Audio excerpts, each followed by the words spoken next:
So these people in 2016 acknowledged that our election systems are susceptible to being hacked. And if we said the same thing in 2020, or even asked the question, or expressed concern about it, they tried to jail and destroy you.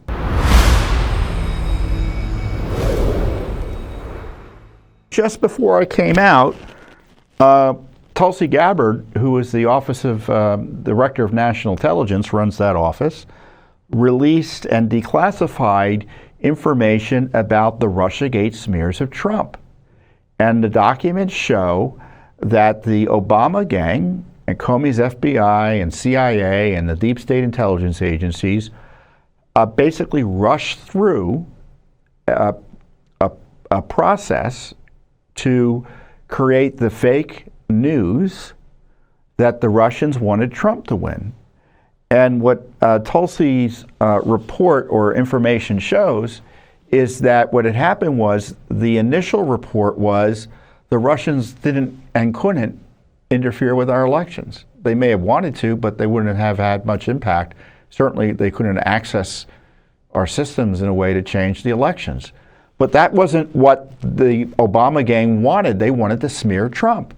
And the documents show that they threw out essentially the document that was relatively straightforward because it didn't help their seditious, treacherous agenda, and they concocted another one, which was Russia, Russia, Russia. And we talked about this last week, where they laundered the Steele dossier through this subsequent analysis.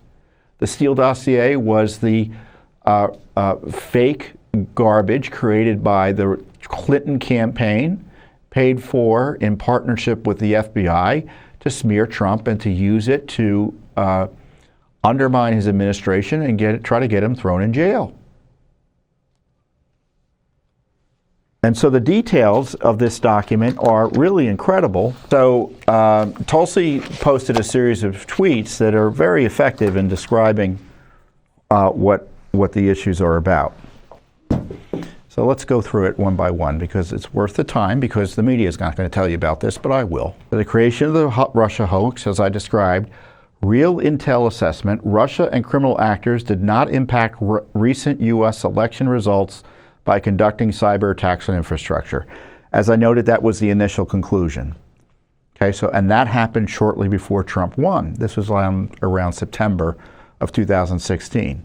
Trump wins. They have a Obama gang meeting with Obama in the White House on December 9th, and they literally meet to plan the Russia hoax. So Obama ordered a new investigation or new summary of the fake information there on the right. IC begins outlining new assessment to claim election was hacked. And the day before, you know how we know something happened? The day before, on December 8th, the IC pulled the product about how the Russians didn't do anything at the request of the FBI. So they create this intelligence assessment that's fake. They immediately start leaking it and essentially weaponize it in order to undermine and destroy the Trump administration. So this was the initial consensus. We are working with CIA on a presidential daily brief submission on the threat. The thrust of the analysis is that there is no indication of a Russian threat to directly manipulate the actual vote count. Later on, September 9th, we agree with Russia probably, and this is the line they agree with that was going to be in the presidential daily brief. Russia probably is not and will not trying to influence the election by using cyber means to manipulate computer-enabled election infrastructure. And then Clapper talking points. We assess this is just before that infamous meeting with Obama. We assess that foreign adversaries did not use cyber attacks on election infrastructure to alter the U.S. presidential election outcome this year. We have no evidence of cyber manipulation or election infrastructure intended to alter results. So they go down. Let's go down to the next one. They pulled the brief. This is what it was to say before It was pulled. Russian and criminal actors did not impact recent election results by conducting malicious cyber activities against election infrastructure. Okay, and there you have this is the smoking gun. Based on some new guidance, we are going to push back publication of the Presidential Daily Brief. It will not run tomorrow and is not likely to run until next week. And the next day, as Tulsi highlights, Brennan, Clapper, all the rest met at the secret meeting. So look at the gang that's there. The participants include Susan Rice. Biden was asleep, I guess. He wasn't there.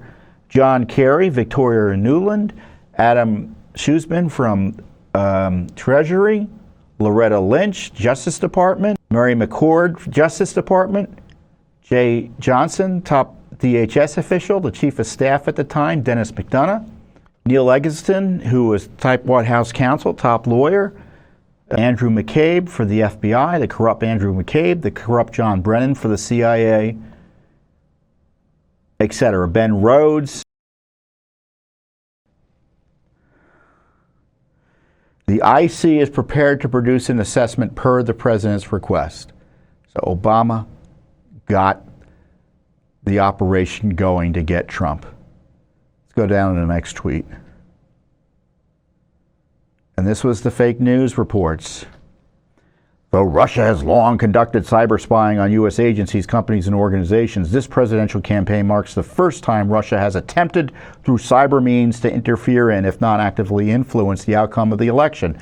Completely opposite to what they said before. It was all made up. It all began leaking immediately after the meeting and contemporaneous with it. Let's go to the next one. And of course, they used the Steele dossier. And someone said, why did we use the Steele dossier? That's essentially what that email says. The Steele dossier was a factor in the Obama intelligence assessment. So they used this fake dossier to try to destroy President Trump. I mean, this is important. And there's enough here, given the various testimonies and the conspiracy that I think continues to this day, to warrant a fulsome criminal investigation. And I'm pleased the agencies are releasing this info, but this can't be the end of it. We got to go to the punishment phase, the accountability phase for the warfare against Trump. And I found something very interesting in the documents that we uncovered here, or that were produced. Of course, we had asked for records like this many, many times. So you can be sure our pressure helped get some of these records out. This is from a FBI analyst. Listen to this paragraph. See, it's from the blacked out name, Intelligence Analyst, Technology, Cyber Intelligence Unit. Cyber intelligence section. And so let's look at number 2 there. We believe it is worth noting that in an extremely close race, it is certainly possible that a very targeted cyber attack aimed at manipulating votes could lead to a change in the legitimate results and affect the outcome of the election. As an example, the votes in a swing county in a swing state could potentially be slightly altered, thus resulting in the electoral college votes of a particular state to go toward one particular individual, thus tipping the entire election in their favor. I.e., in the 2000 election, the results in Florida essentially were decided by 1 or 2 counties.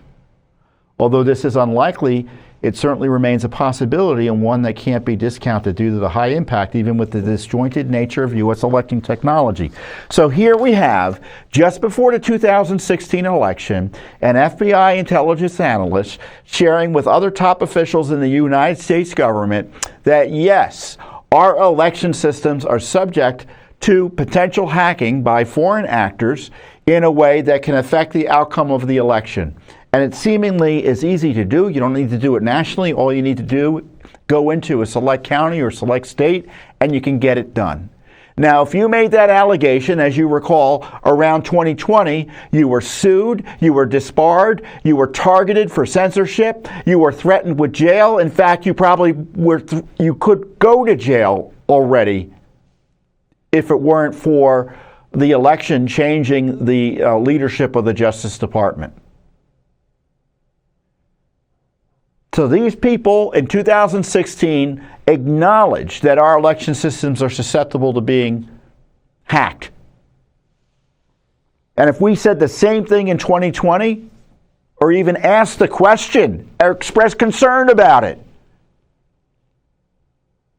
they tried to jail and destroy you.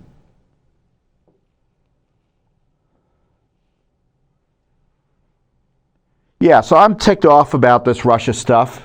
But we already knew that they had been doing this in large measure. This is more proof beyond a shadow of a doubt. I have no doubt.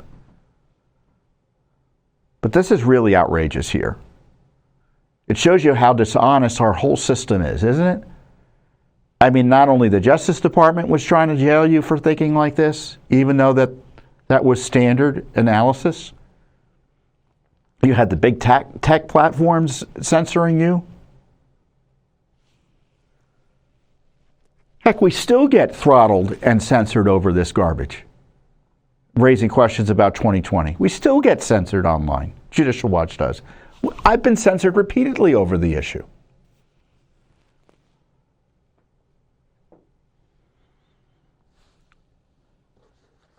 So everyone involved in this should be criminally investigated. And I've observed before, Obama knew, Biden knew, Hillary knew, Clapper knew, Schiff knew, Comey knew, McCabe knew, and of course Obama did it.